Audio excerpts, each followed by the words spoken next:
고질적인 수도권의 교통 혼잡을 해결하기 위한 대책들이 가시적 성과로 이어지고 있습니다. 수도권 광역 급행철도 GTX-A의 일부 노선이 3월 말 첫 개통됩니다. 운정역에서 동탄역을 잇는 GTX-A 노선 가운데 우선적으로 수서 동탄 구간 32km 노선이 개통되는 것입니다. 지금은 영업 시운전이 이루어지고 있습니다. 열차 운행 스케줄 및 영업 설비를 최종적으로 점검하고 승무원의 노선 숙지와 업무 숙달 훈련이 주 목적이 되겠습니다.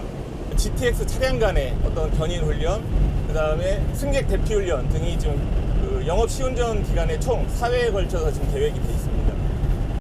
제3차 국가철도망 구축 계획에 따라 2025년까지 1기 GTX인 A노선, B노선, C노선이 만들어집니다. 이어 올해 1월 윤 대통령 주재 민생토론회에서 GTX 기존 노선의 연장과 DEF 신규 노선 신설 계획이 공개됐습니다. 출퇴근 전쟁이 일상인 1,700만 경기 인천 주민들. GTX에 거는 기대는 클 수밖에 없습니다. 이번에 이제 GTX는 수도권 광역 급행철도 아닙니까? 네. 이 GTX B 노선은 이미 확정이 돼서 조만간에 착공에 들어갑니다. 인천 송도에서 출발한 것이 바로 서울역까지 한 20분대, 그러니까 네. 30분 이내 걸리는 시대가 오고, 이번에 발표된 거는 인천에서 모두 출발하는 GTX D 노선과 E 노선입니다. 소외됐던 경기 북부 지역의 교통 환경도 개선되고 있습니다. 김포와 파주, 포천과 남양주, 인천을 연결하는 수도권 제2순환고속도로도 속속 연결되고 있습니다. 모두 260km를 연결하는 수도권 제2순환고속도로 가운데 포천시 내촌과 남양주시 화도를 잇는 구간이 2월 개통됐습니다. 장차 완성될 수도권 제2순환선의 일부로서 지역 균형 발전에 크게 이바지할 것으로 기대됩니다. 실제 이번 개통으로 포천에서 조안까지의 주행거리는 16.4km, 주행시간은 35분 단축되어 경비, 동북부권 주민들은 더욱 안전하고 편리하게 오가실 수 있게 되었습니다. 이 도로는 서울 양양 고속도로, 중부 내륙 고속도로와도 직접 연결이 돼 경기 북부에서 수도권이나 강원도, 충청도로 이동하기가 한결 편해집니다. 포천 화도 간 고속도로가 개통이 됐습니다. 우리 포천에는 약 8천여 개의 중소기업이 조업을 하고 있습니다. 이 기업들의 물류 비용을 아주 대폭 절감시켜 줄 수 있을 것으로 기대를 해서 우리 기업하기 좋은 환경 조성에 큰 역할을 할 것으로 기대를 합니다. 경기 남부 안산에서 김포공항을 거쳐 일산으로 연결되는 서해선도 장차 파주 운정역까지 연장될 계획이어서 수도권의 교통 격차를 해소하는 계기가 될 것으로 기대됩니다. 시청자 여러분 안녕하십니까? 1,700만 경기도민, 인천 시민들과 함께 수도권의 다양한 이슈들을 심도 있게 짚어보는 인사이드 경인의 이현진입니다. 경제 발전과 함께 도시화가 이루어지면 도시의 인구가 급증하게 됩니다. 그리고 도시가 커지면 커질수록 무엇보다 대도시 주변 지역과의 교통 연계가 중요해집니다. 다양한 교통수단이 등장하면서 그만큼 광역교통의 효율성을 높여야 할 필요성도 커집니다. 그 대표적인 예가 바로 경기 인천을 비롯한 수도권 광역교통망입니다. 수도권으로 유입 인구가 늘면서 출퇴근을 중심으로 한 서울과 수도권 외곽 간 교통량은 해마다 증가해왔고요. 그러다 보니까 출퇴근 통행 거리와 통행 시간도 갈수록 늘어서 어려움이 많습니다. 최근 정부가 이런 문제를 해결하기 위해서 2기 수도권 GTX, 즉 광역 급행철도 등을 통해 출퇴근 30분 시대를 열겠다는 청사진을 발표했습니다. 오늘 인사이드 경인에서는 수도권 광역교통망 구축의 의미와 과제에 대해서 살펴보도록 하겠습니다. 두 분 모셨습니다. 먼저 박경철 경기연구원 모빌리티 연구실장 모셨습니다. 안녕하십니까? 네, 반갑습니다. 박경철입니다. 민만기 녹색교통운동 공동대표 나오셨습니다. 안녕하십니까? 네, 안녕하세요. 자, 실장님. 제 주변을 봐도요. 이 출퇴근에 3시간, 많게는 4시간 가까이 걸린다 이런 분들이 꽤 있습니다. 네네. 실제로 예를 들어서 이 수원역에서 서울 삼성역까지 네. 구체적으로 얼마나 걸리는지 이런 조사 같은 거 해보셨습니까? 일단 출퇴근 시간은 사람마다 다르기 때문에 그걸 뭐 특정한 사람에 대해서 표현하는 건 좀 적절하진 않을 것 같고요. 저희가 2023년도에 이제 경기도민을 대상으로 사회조사를 한번 했고요. 평균적으로만 말씀드리면 경기도민들이 그러니까 지역 내 수원에서 수원, 뭐 용인에서 용인 이동하면 한 25분 정도가 걸리는데요. 문제는 이제 경기도에서 서울로 이동할 때는 그게 이제 70분으로 늘어납니다. 그러다 보니까 이게 편도니까 왔다 갔다 하게 되면 2시간 한 20분. 그래서 예전에 선거 때 이제 나온 게 경기도민은 하루에 어쨌든 2시간 20분을 쓰니까 인생의 한 20% 정도를 대중교통에서 보낸다는 그런 얘기도 있었습니다. 그렇군요. 자, 대표님께서는 그 현재 경기도를 비롯한 이 수도권의 교통난 문제와 교통 격차 문제를 어떻게 보세요? 가장 큰 원인 어디 있다고 보십니까? 교통 문제는 일반적으로 말했을 때는 이제 차량이 늘어나서 교통이 혼잡해지고 정체를 빚는 문제, 그다음에 교통사고가 많이 발생하는 문제, 그리고 대중교통 서비스나 대중교통 이용 여건에 관한 문제, 그다음에 교통으로 인한 환경 파괴에 관련된 문제, 이런 문제 종합적으로 볼 수 있습니다. 그리고 시민들이 피부적으로 가장 느끼는 문제는 어쨌든 차량의 소통 정체, 이 소통에 관한 문제를 많이 느끼고 있죠.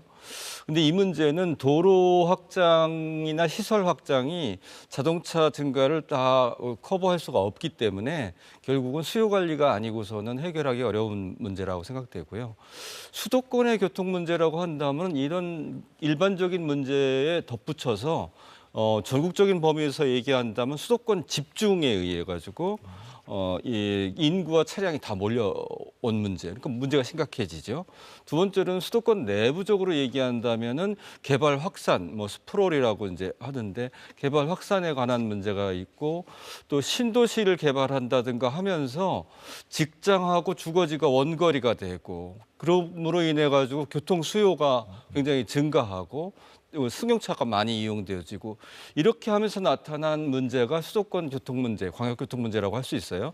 하나 더 붙여지자면 이게 국가교통 또 지역 내 도시교통이 아니라 한 도시를 넘어서는 몇 개 도시, 몇 개 지역이 다 연결되어져 있는 교통 문제를 다루는 광역 교통 문제에 대해서 그 행정이나 정책이나 시설이 대단히 준비가 부족했었던 것이 현재까지였었다. 이로 인한 문제, 이렇게 말씀드릴 수가 있습니다. 자, 그러면요. 이제 그 최근에 정부가 발표했던 그 2기 GTX 이 문제부터 좀 짚어보겠습니다.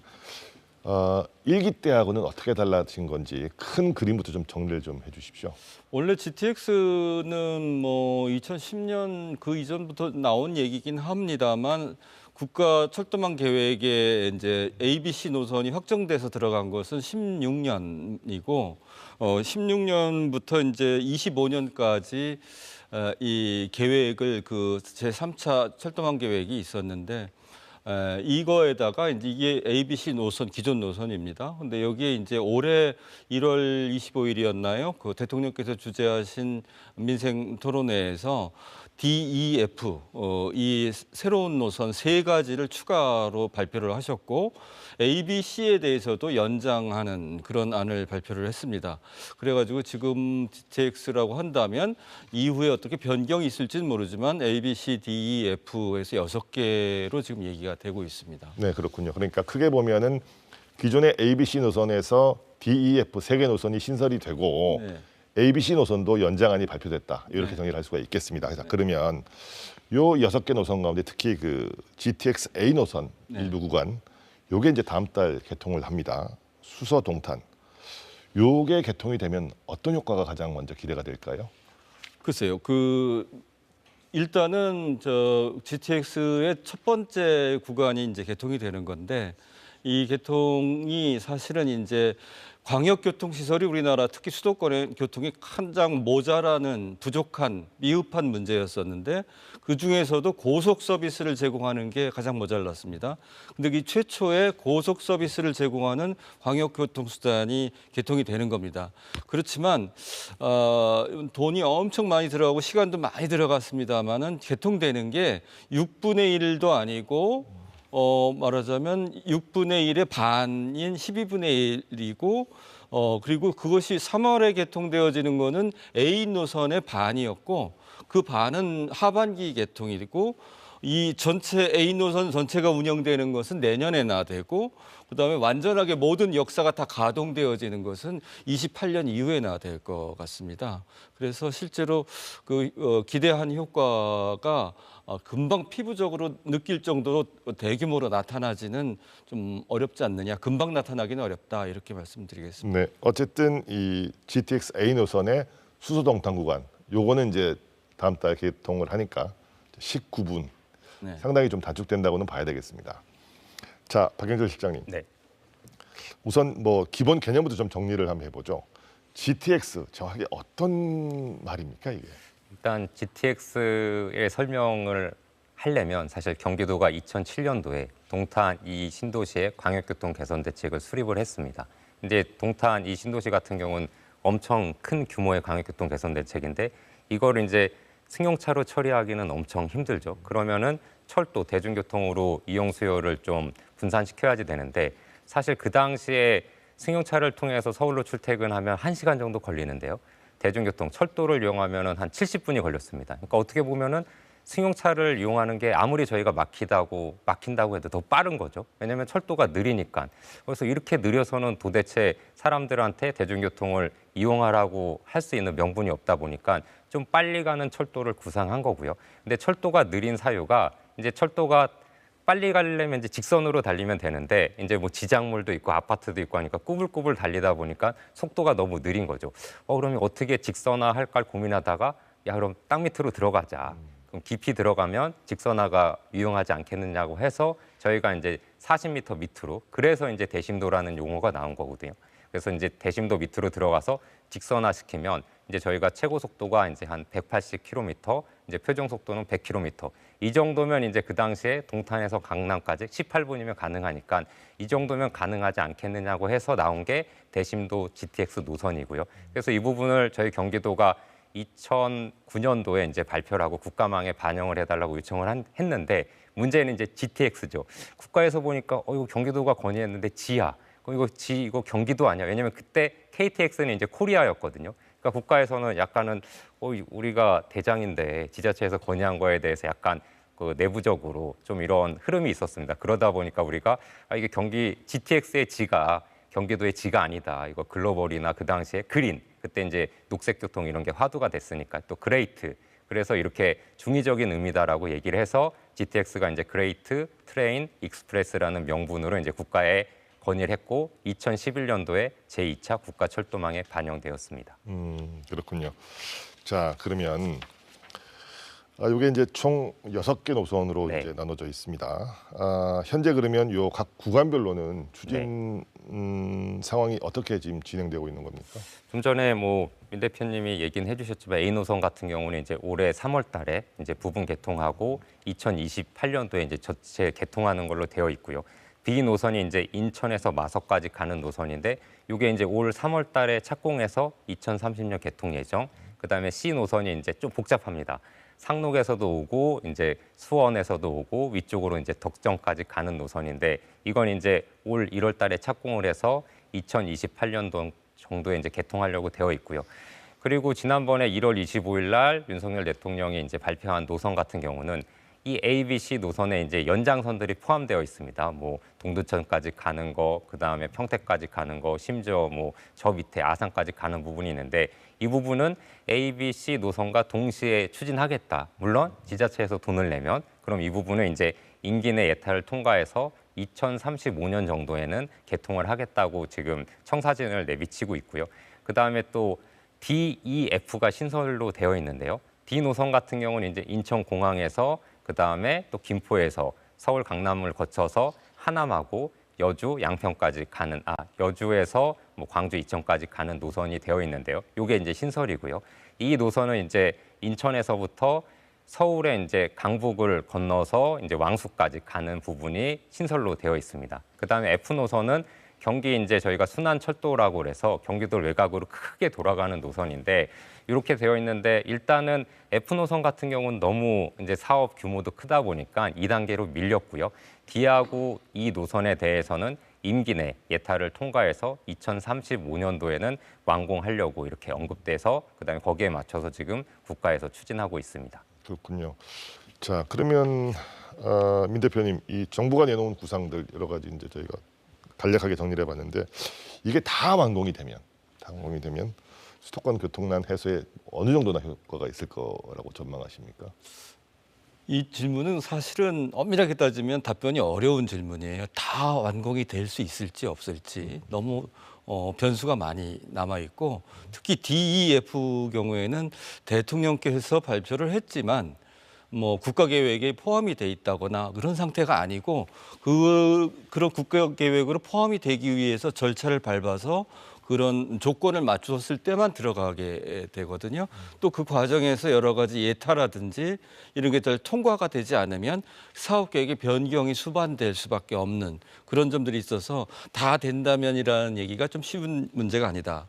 그런데 여하간 뭐 변경이 되더라도 일정하게 이제 완공이 된다면 그러면 일단은요, 우리나라 수도권 광역교통 중에서 제일 문제됐던 게 광역교통 시설이나 정책이 부족했었다고 그랬지 않습니까?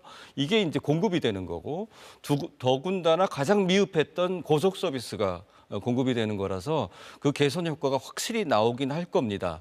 그런데 이제 우리가 생각해 봤을 때 이거를 단박에 이루어지는 일이 아니에요. 첫 번째로는 시간이 굉장히 많이 소요되어지는 거라서 지금 예를 든다면 다음 달에 다니기 시작하게 될 이 수서동탄 이 문제 보면 8량 1편성 전체 열차에 승차 인원이 한 1,060명 정도 이 정도입니다. 근데 이 배차 간격이 출퇴근 시에도 17분 정도라고 돼요. 그러면은 보통 사람들의 출근 시간이라는 게 다 비슷하고 그 여유 시간은 30분 내외 정도밖에 없을 거예요. 그런데 그러면은 세대 3,000명을 이동시키는데 이게 또 끝나는 거죠. 출근 러시는 끝난다고 보여져요. 그래서 이게 과연 그럴 효과를 얼만큼 우리 시민 생활에 미칠 것인가? 많이 미칠 건데 당장은 아니고 시간이 좀 계속 걸리는 문제다라고 이렇게 이해하시는 게 좋습니다. 네. 자, 실장님. 네. 자, 이 GTX가 성공적으로 진행이 되면 뭐 교통 문제 해결은 뭐 당연하겠습니다만은 그 외에도 뭐 다양한 경제적 효과가 기대가 됩니다. 어떤 것들이 있겠습니까? 일단은 GTX 2기 GTX까지 가면 이제 국가가 투입하는 돈이 한 38조 6천억 원 정도가 투입이 되거든요. 상당한 규모고요. 이제 이 돈이 투입되면 일단은 수혜 인구, GTX를 이용하는 인구가 이제 한 하루에 183만 명 정도 예상하고 있습니다. 그리고 이런 이용 수요뿐만 아니라 어쨌든 돈이 투입되니까 경제적인 유발 효과가 한 135조 원, 그다음에 고용 창출 효과가 한 50만 명 정도를 이제 추산하고 있는데요. 이 부분은 이제 다만 명확히 해야지 되는 건 경제적 효과나 고용은 공사 기간에 38조라는 돈에 대한 가치고요. 실제로 무엇보다도 이제 GTX가 도입되면 가장 큰 영향은 저는 공간 구조가 바뀐다고 생각합니다. 그래서 어떻게 보면 저희가 KTX가 들어가면서 사실 요번에 의료 뭐 이런 문제도 되게 심각한데 사실은 어쨌든 KTX를 이용해서 부산에서 서울 아산병원이나 서울 삼성병원까지 진료를 올 수가 있는 거거든요. 그럼 반대로 GTX가 수도권을 30분으로 묶어준다고 하면 수도권도 어쨌든 여러 가지 공간적인 변화가 생길 것 같고요. 이런 부분은 사실은 수도권 주민 같은 경우 제가 조사를 해보니까 통근 시간이 한 50분에서 60분 되게 되면 스트레스가 가장 맥시멈으로 치솟습니다. 그래서 이 부분이 만약에 30분으로 단축된다고 하면 단지 이제 시민들 입장에서만 생각해봐도 내가 살고 싶은 주거지역, 내가 일하는 직장에 대한 선택권이 되게 넓어지겠죠. 그럼 그 선택권을 가지고 본인의 쾌적한 이런 경제 활동을 할 수 있고 그 부분이 이제 결국 삶의 질을 높일 수 있는 그런 공간 변화가 가능하다고 생각합니다. 자, 민 대표께서도 조금 전에 얘기를 하셨는데 이게 순조롭게 진행될지 안 될지 잘 모른다. 네. 그러나 잘 된다고 했을 때 뭐 이러이러다 말씀을 해주셨는데 이게 이제 풀어야 될 과제가 한두 가지가 아닙니다. 네. 가장 중요한 것 중에 하나 우선은 재원 조달 문제인 것 같아요. 천문학적인 재원. 네. 이거 뭐 별 문제 없겠습니까? 어떻게 보세요? 일단은 두 가지 측면에서 좀 고민을 해볼 수가 있을 것 같은데요. 저희 경기도가 1기 GTX 사업을 건의했을 때 추정된 예산이 한 12조 정도 됐습니다. 근데 이게 그 당시에 추정한 게 결과론적으로는 이게 한 16조 사업으로 한 4조 정도가 늘어났거든요. 근데 요번에 2기 GTX 사업이 뭐 정확한 예산은 이제 발표를 안 해서 제가 약간 추정을 해보면 한 20조 정도 될 것 같습니다. 그럼 이 20조가 그대로 20조만 돼도 다행인데 이제 여러 가지 이제 뭐 그게 민원이 됐던 아니면은 여러 가지 뭐 안전에 대한 공사 비용이 증가하던지 해서 비용이 좀 늘어날 리스크가 있고요.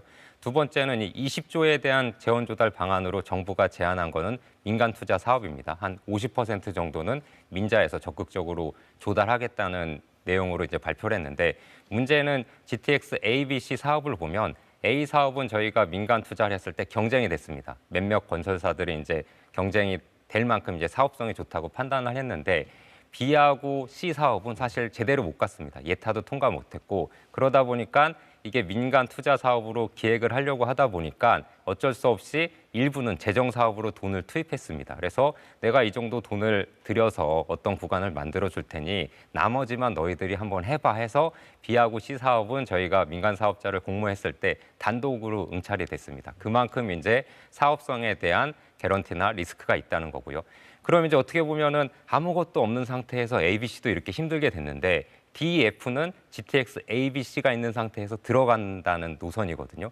그러면 제가 봤을 때는 현실적으로는 경기 남부, 강남권을 동서로 횡단하는 GTX D 정도는 어느 정도 좀 사업성이 확보돼서 민간 투자 흥행이라고 표현을 하면 가능하겠으나 나머지 E하고 F는 이게 흥행이 될까? 달리 얘기하면은 민간 투자 지원금 50% 부분은 약간 리스크가 있다는 거죠. 결국 이 부분에 있어서는 어쩔 수 없이 재정 지원이나 뭔가 별도의 방안을 마련하지 않고서는 사실은 재원 조달 부분에서 문제가 생길 수 있다고 진단합니다. 그렇군요. 자, 이 수도권 30분 출퇴근 시대. 이제 요 30분은 어떻게 보면 뭐 상징적인 의미가 있긴 하겠습니다만은 실제로 30분 실현 이게 가능할까요? 대표님 어떻게 보세요? 아주 예외적인 경우를 제외하고는 사실상 가능하지 않다고 저는 생각을 해요. 왜 그러냐면 대중교통이라는 것은 환승을 필요로 하죠. 아까 얘기했던 예외적인 경우는 뭐냐면 이 GTX에 접근하는데 바로 동네다 여기. 두 번째로 환승을 안 하고 바로 내리면 직장이다. 이런 경우에는 혹시 그 GTX가 워낙 빠르니까 가능할 수도 있겠습니다만 대부분의 사람은 GTX 역에 접근하는데도 접근이 필요하고 걸어오든 자가용으로 오든 버스를 타고 오든 그다음에 또 이 차를 내려서 환승해야만 가능한 사람들이 대부분이 많이 있습니다. 이런 경우에는 사실상 쉽지 않다 이렇게 생각이 들고 특히 이 대심도는 운행 속도는 빠를지는 모르지만 이 역에서 수직 이동하는데 시간이 좀 걸릴 수밖에 없고 또 우리가 그건 이미 공항철도라든지 이런 걸 보면은 그 수직 이동하는데 역에서 걸리는 시간이 많다라는 거를 체감하는 시민들이 꽤 있을 겁니다. 그런 점들이 좀 있을 겁니다. 실장님, 이게 이제 방금 대표께서도 말씀하셨습니다만은 이 역까지의 접근성 그리고 또 환승 문제 이런 것들에 상당히 시간이 많이 걸린다고 하면 이거 어떻게 뭐 개선책이 있을까요? 이 문제에 대해서는 어떻게 생각하십니까? 이 문제는 사실 제가 2019년도에 직접 한번 조사도 나가봤거든요. 그러니까 서울 도시철도 같은 경우 1, 2, 3, 4호선은 이제 한 심도가 30m 정도 되는데요. 그 5, 6호선부터는 이제 심도가 더 밑으로 내려갔습니다. 그래서 40m 이하에 있는 이미 역사들이 상당 부분이 있는데요. 뭐 숭실대역이나 여의나루역 제가 직접 가서 한번 실제 엘리베이터도 타보고 에스컬레이터도 타봤거든요. 에스컬레이터를 타면 대기 시간이 줄어드니까 한 4분 초반 정도 나오고요. 근데 엘리베이터를 이용하면 오히려 이제 대기 시간이 있기 때문에 이게 한 5분이 넘어가더라고요. 그러면은 물론 이제 GTX역까지 뭐 집에서 안 오면 사실 마을버스가 됐던 승용차를 타고 와서 딱 내리면 예전에는 지하철 같은 경우는 지하 1, 2층만 내려가면 바로 탔는데 GTX는 이제 어쨌든 아까 말씀드렸던 4분이나 5분 정도를 내려가야지 되는 거죠.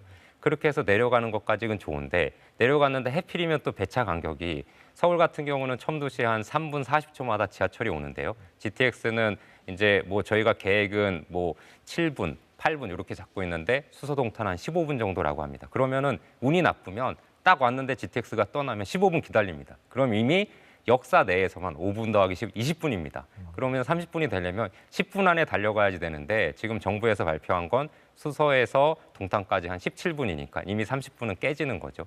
그래서 이 부분에 있어서 GTX 민간 투자 사업자들은 이제 이거 대용량 초고속 엘리베이터를 한 24인승 정도를 투입하겠다. 그러면 기존처럼 뭐 5분 걸리지 않고 조금 단축할 수 있다고 얘기는 하지만 사실 이 부분 이제 출퇴근 시간에 사람들이 많이 집중되는데 이게 용량이 견딜 수 있을까? 이 부분에 대해서도 약간 고민이 되고요. 대표님, 저희가 이제 GTX의 재원 조달 문제, 또 안전 문제, 그리고 이제 그 접근 편의성 문제 짚어봤는데 또 하나 중요한 게 있어요. 자, 얼마의 요금을 책정할까? 지금은 한 4,000원 얘기가 나오는 걸로 알고 있는데 어느 정도의 요금이 실제로 좀 논의되고 있는지, 또 이 요금은 적정하게 지속될 수 있는 것인지 어떻게 보십니까? 그 몇 가지 쟁점이 진짜 많이 겹치는데요. 그 한 달 정도밖에 남지 않았는데 아직도 확정된 요금이 발표되지 않았습니다. 조금 정부에서도 고민이 많은가 보다 이렇게 생각하시는 게 아마 맞을 것 같고요. 여하간 지금 대략 예상하기로는 한 4,000원 중반대, 한 4,500원 내외 이 정도가 되지 않을까 이렇게 생각합니다. 근데 이 가격은 예를 든다면 직행 광역버스 이런 현재 한 3,000원 정도 하고 있기 때문에 속도 효과를 감안하면 그렇게 많은 요금은 아니다라고 국토부가 주장을 하고 있습니다. 시민들이 느끼는 건 또 다를 수 있기 때문에 이렇게 합니다. 그런데 이 4,500원이라는 요금 자체도 이미 원가 개념이 아니고 정책적으로 결정하고 있는 대중교통 요금입니다. 대중교통은 공공재라고 하기는 좀 어려울지 몰라도 긍정적인 외부 효과가 워낙 큰 거기 때문에 자가용을 이용하는 데 따른 효과에 비해서 대중교통을 이용하는 사람들이 가져오는 긍정적인 외부 효과가 워낙 크기 때문에 정부의 세금 지원이 있을 수 있는 겁니다. 그래서 그걸 다 반영한 요금이거든요. 근데 기본적으로 민자 사업을 하고 있고 그것도 BTO 방식으로 하고 있기 때문에 이 요금 인상 요인 또는 그 요구 이런 어떤 압력 이런 문제는 앞으로 계속 증가할 수밖에 없을 것이다 이렇게 보고 있습니다. 자, 다음 달 개통 예정인 GTX-A의 수소 동탄 구간 요 요금은 한 4,500원 안팎일 가능성이 있다. 자, 여기에 대해서 실장님은 어떻게?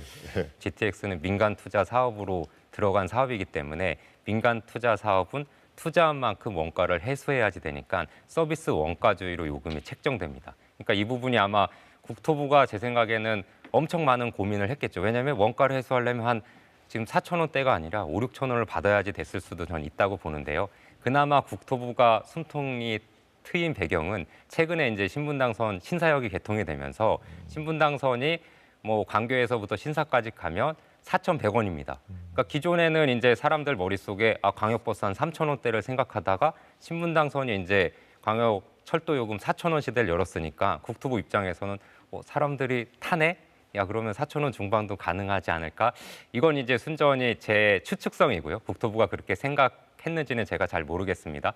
그럼 달리 얘기하면 GTX가 4,000원 중반의 요금을 받으려면 어떻게 보면 아까 얘기한 집에서 GTX까지 가는 시간, GTX 역에서 또 지하로 내려가는 시간, 지하 공간에서 배차 간격에 맞춰서 GTX를 대기하는 시간, 그리고 GTX를 타고 이동하는 시간, 이거에 대한 총 시간이 정말 4,000원 중반을 낼 수 있을 것만큼 가치가 있다고 하면 저는 큰 문제는 안 생기지만 그러지 않다고 하면 이 부분은 큰 문제의 소지를 안고 있고요. 그렇기 때문에 사실은 GTX 같은 경우는 저는 통근자 할인, 일상적인 출퇴근하는 사람들을 위해서는 통근자 할인이 필요하다고 표현을 하고 있는데 애석하게도 이 부분이 좀 빠져 있습니다. 왜냐하면 통근자 할인을 하면 또 민간 사업자의 수익이 줄어드니까. 그래서 여기에 통근자 그 할인은 제외되고 이제 수도권 통합 요금제나 대신에 이제 K패스를 활용하면 요금 부담이 좀 완화될 수 있다고 이제 국토부는 설득을 하고 있지만 이 부분이 이제 정말 개통했을 때 시민들한테 그 부분이 합리적으로 다가올지는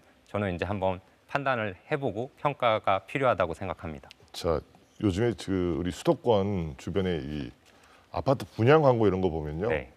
GTX 호재로 그게 도배가 되다시피 합니다. 네네. 이거 약간 다른 주제긴 한데 요 GTX 요 개통 이런 것들이 집값에는 어떤 영향을 미칠 것 같습니까? 일단 뭐 제가 직접 연구한 건 아닌데 2020년도에 이제 저희 모빌리티 연구실에 김채만 박사님이 한번 연구를 했는데요. GTX가 들어갔을 때 경기도 전체적으로는 한 12% 정도의 땅값 상승 효과가 있었다고 합니다. 근데 사실은 이 12%는 시민들이 느끼는 것보다 훨씬 낮죠. GTX만 들어가면 뭐 하루아침에 아파트 가격이 1, 2억 뛰는 거는 뭐 다반사니까요. 그래서 이 부분에 있어서 재미난 건 그 서울시가 이제 C노선에 이제 왕십리역을 추가하려고 했습니다. 이제 왕십리역을 추가하면 당연히 이제 땅값 올라가니까 시민들이 좋아했을 건데 갑자기 플랜카드가 붙었습니다. 왕십리역 추진 결사 반대. 그 누가 붙였는지 아십니까?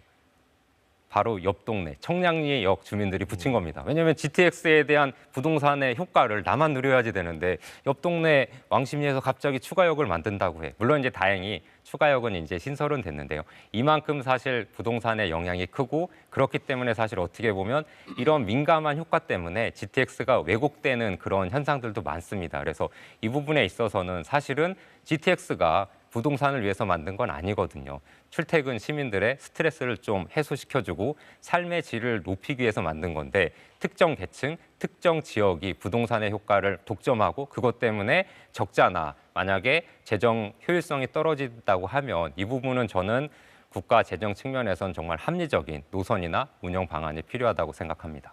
네, 대표님 이게 약간 연관된 질문인데요. 이렇게 그 환승역 주변 요쪽으로만 사람이 몰리는 이른바 빨대 효과가 좀 나타나서 오히려 이 나머지 이 좀 소외되는 지역들과의 불균형 이런 문제들은 충분히 우리가 제기할 수 있을 것 같습니다. 어떻게 보세요? 그러니까 원래 이 GTX라고 하는 문제가 필요한 서비스고 시민들한테 잘 완공이 된다면 좋은 개선 효과를 줄 거긴 분명하지만 전국적으로 본다면요. 수도권 집중을 더 가중시키지는 않을까. 또 지방 소멸을 막 지금 부르짖는 지방민들이 많이 있습니다. 이랬을 경우에 여전히 수도권 중심으로 개발을 하려고 하냐. 지방은 계속 소멸시킬 거냐. 이런 문제로 인해서 문제를 야기할 수 있는 부분이 하나 있죠. 두 번째로는 수도권 내부에서도 지금 이제 말씀하신 그런 문제가 발생할 수 있습니다. 저는 솔직하게 말씀드린다면 수도권 내부에서도 GTX가 지나는 노선과 그 몇 개 안 되는 역 주변에 아주 편중적으로 발생해요. 그런데 어떻게 본다면은 예산 문제가 심각하다고 하고 우리 실장님이 말씀하셨지만 전체 예산 규모로 얘기한다면은 민자까지 포함했을 경우에 130조, 140조 그 이상이 되지 않을까 이렇게 생각합니다. 이거는 엄청난 예산이거든요. 근데 이렇게 할 때 저 생각으로는 개발 이익 환수라고 하는 문제가 좀 더 철저하고 체계적으로 강구되지 않으면 어떤 의미에서는 부동산을 위해서 GTX를 하는 것 같은 왜곡이 발생할 수도 있고 또 뭐라고 그럴까 부를 그쪽에다 분배해버리고 다른 세금은 굉장히 어렵게 만들 수 있고 이런 점들도 발생할 수가 있습니다. 민 대표께서 방금 지적하셨네요. 네. 이 수도권과 비수도권 간의 갈등, 또 수도권 내에서도 GTX 혜택을 많이 받는 지자체와 적게 받는 지자체 간의 갈등. 네. 이거 어떻게 좀 풀어야 됩니까? 어떻게 보세요? 일단은 GTX 같은 경우는 이제 아까 말씀드렸던 이제 부동산에 큰 영향을 미치다 보니까 사실 GTX뿐만 아니라 모든 철도 시설엔 동일합니다. 그래서 최근에 서울 지하철 5호선을 김포로 연장을 한다고 했을 때 김포시하고 인천시가 막 싸웠죠. 그 노선에 대해서 역을 자기 지역으로 옮기려고 하다 보니까. 그래서 이런 노선 선정 과정에 갈등이 있고요. 두 번째는 어떤 갈등이 있냐면 GTX가 들어가는 건 좋은데 GTX 때문에 기존에 있는 다른 철도 서비스가 떨어지는 거죠. 예를 들어서 GTX를 뭐 첨도 시간대에 5편성을 넣기 위해서는 기존에 멀쩡히 다니던 뭐 4호선 열차를 감축한다고 하면 나는 GTX를 이용하지도 않고 내 집 앞엔 GTX역도 없는데 그런 부분 때문에 내가 편하게 이용하던 서비스가 줄어들어. 그럼 이 부분도 이제 갈등 요소로 작용할 수가 있겠고요. 또 이제 아까 말씀드렸던 연장 사업에 대해서는 이제 원인자 부담 원칙으로 지자체가 돈을 100% 내야지 됩니다. 원래 국비 지원이 있는데 이제 그러다 보니까 재정 여건이 좀 좋지 않은 지자체는 이거 추진하기가 좀 어려운 거죠. 실제로 이제 GTX를 이 충청도까지 연장할 때 아산시는 약간 속적이었습니다. 왜냐하면 재정 여건이 충분하지 않으니까. 근데 옆 동네 천안시는 야 빨리 너희도 돈 내라. 원인자 부담으로 빨리 하면 그 본선하고 같이 추진할 수 있지 않느냐. 이래서 이제 사실은 또 그런 부분에서 이제 갈등이 있을 수도 있고요.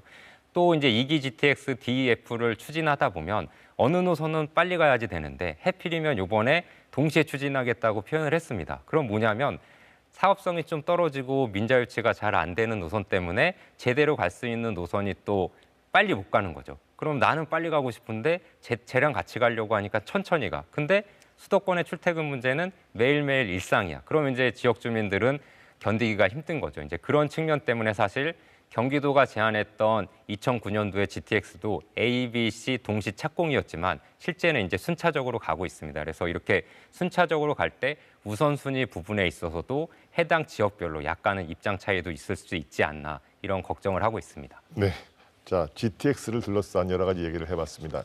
이번에는요, 수도권 광역교통망의 핵심 중에 또 다른 축, 이 광역버스 문제 얘기 좀 해보겠습니다. 민 대표님. 어쨌든 간에 이제 경기 인천에 계신 분들은 광역버스도 많이 이용을 합니다. 네. 그런데 이제 보면 이게 그 혼잡도가 높은 정류소에 막 버스들이 계속 열차처럼 이렇게 막 네. 꼬리에 꼬리를 묶는 현상도 있고요. 대표께서 보시기에는 이 광역버스 잘 지금 운영되고 있는지 또 어떤 쪽으로 좀 개선돼야 돼야 된다고 보시는지요? 지금 버스 열차 옛날에 버스 트레인이라고 그랬는데 이게 크게 봤을 때는 시기적으로 보면 두 번째 나타나는 현상이거든요. 서울시에서 중앙버스 전용 차로를 만들었을 때 강남 지역에서 이미 2004년에 그 버스 트레인이 나타났습니다. 여러 가지 디테일한 개선 조치를 취해가지고 그 문제를 조금 완화를 했죠. 이번에 광역교통과 연관해서 특히 경기 남부 지역, 경기 북부 지역에서 서울로 들어오는 주요 서울 정류장 이제 버스 열차가 또 나타나기 시작했습니다. 매우 심각합니다. 이용하는 시민들의 고통이 제일 크겠고요. 그걸 떠나서 서울시 교통으로 따진다면 그로 인해 영향을 받는 그 주변 교통이 완전히 망가질 정도로 영향을 많이 받습니다. 굉장히 심각한데 결국은 뭐냐면 BRT라고 하는 것은 그러니까 이 광역 고속버스는 아니지만 하여튼 급행의 광역버스 체계는 지상철이라고 불릴 정도로 돈 안 들면서 지하철에 가까운 그런 정도의 서비스, 광역교통 서비스를 제공하는 것이기는 합니다만 환승시설이 제대로 되지 않았을 경우에는 이런 부작용을 발생시킨다라는 걸 보여주는 겁니다. 그래서 특히 광역버스 문제에 관해서는 두 가지가 있는데 복합 환승센터를 포함한 환승시설을 적절하게 갖춰야 되고 이게 매우 중요합니다. 사실은 GTX를 얘기할 때도 역사를 만드는 게 굉장히 중요한 것처럼 이것도 마찬가지인 겁니다.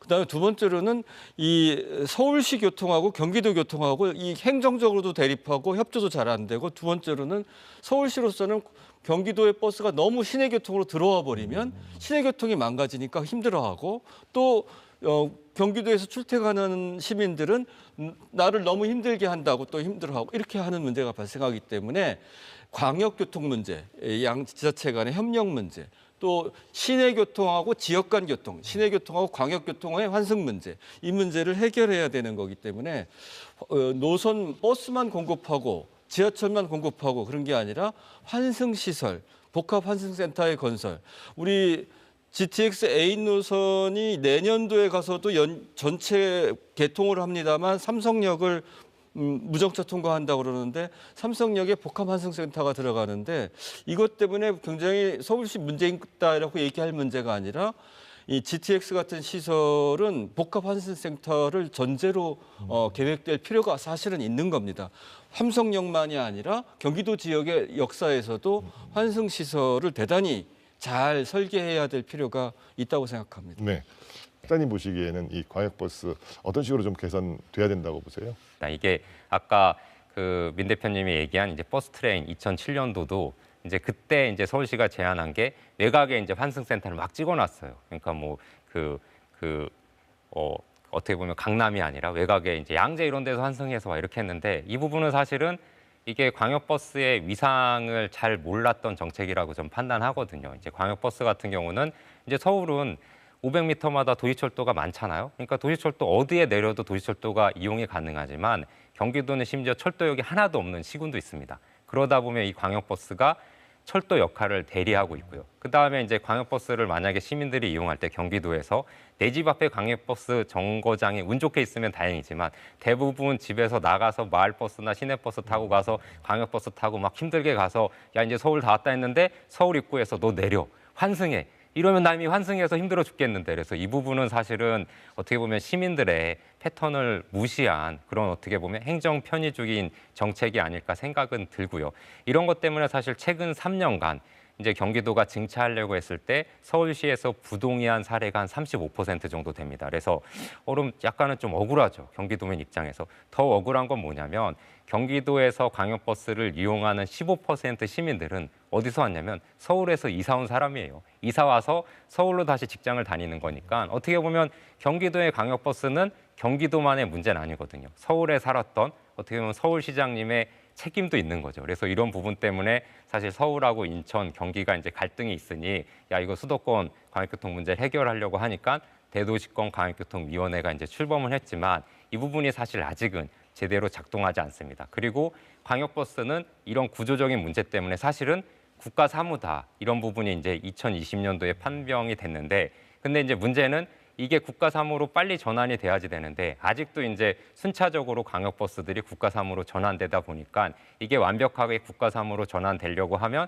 2025년도까지 또 기다려야지 됩니다. 뭐냐면 서울시가 만약에 경기도 버스를 막고 외곽에 환승을 만들어서 불편하면 경기도민들은 선택권을 승용차 타고 가면 지금보다 이제 서울시 도심의 교통은 더 심각하게 혼잡이 예상되거든요. 그래서 이 부분을 어떤 시민, 어디에 사는 시민이 중요한 게 아니라 똑같은 대한민국 국민이라는 입장에서 좀 갈등도 조정하고 시민들한테 편리한 서비스를 제공하는 게 서울시하고 그다음에 경기도가 함께 해야지 될 역할이라고 생각합니다. 알겠습니다. 자 이제 뭐 GTX와 광역버스 얘기해봤으니까 이제 고속도로 얘기해 보겠습니다. 실장님, 그 고속도로 네. 2개 구간이 올해 경기 북부에 개통을 네네. 합니다. 어떤 구간인지 간단하게 좀 소개를 해주시죠. 일단 이번에 개통되는 구간은 이제 경기 북부에 있는 이제 포천에서부터 이제 2개 구간입니다. 그래서 포천에서부터 조항까지 가는데 이제 포천에서 하도까지 가는 한 29km. 이건 이제 민자 사업이고요. 그 다음에 화도에서 조항까지 가는 한 4.9km. 이건 재정 사업으로 갑니다. 이게 중요한 도로라는 건 왜 그러냐면 이 도로가 포함된 게 이제 수도권 제2순환고속도로, 그러니까 수도권의 큰 원형의 순환고속도로를 담당하는 일부 구간이기 때문에 이게 한 2월 7일 날 개통이 됐거든요. 왕복 4차로로. 그래서 갖는 의미가 상당히 큰 노선이 될 것 같습니다. 이 수도권 제2순환고속도로 개통 등 고속도로 확장으로 인한 어떤 문제점은 없을까요? 수도권의 고속도로가 계속 확장되고 있고 새로 개통되고 있는데 이제 이렇게 되면 수도권 집중이 더 가중된다라는 얘기가 이제 일단 하나 나오고요.